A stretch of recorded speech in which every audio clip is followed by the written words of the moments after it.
danas razmišljati o sutra i da osjeća to poštovanje od strane države i strane vlade, a ne da jedan bešćutni premijer kaže da su ljudi gladni zato što ne znaju kako jesti. Pa kako se uopće usuđuje tako nešto reći? Zašto ne izađe iz svoje crne limuzine i pogleda kako živi narod?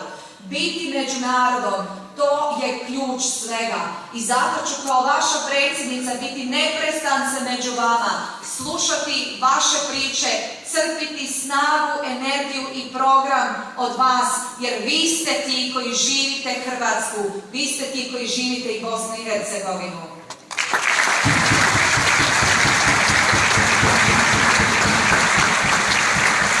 Nacionalna sigurnost i obrana.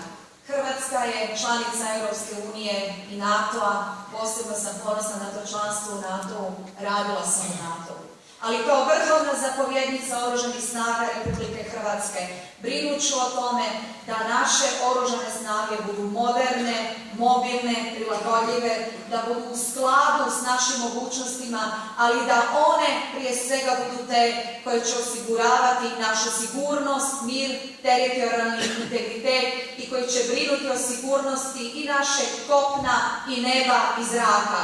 Hrvatske oružane snage su jamac naše sigurnosti u Hrvatskoj.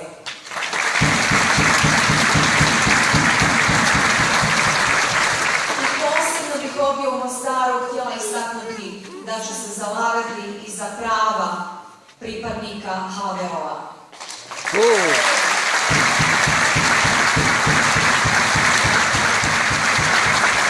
Hrvatska komponenta Oružanih snaga Bosne i Hercegovine jest sljednica HVO-a, a Hrvatska se branila ne samo u Vukovaru, ne samo u Kninu.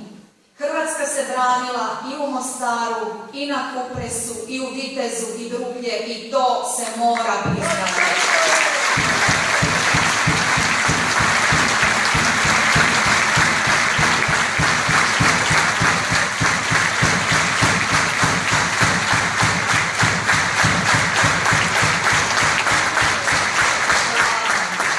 Četvrto, vladavina prava. Borba protiv korupcije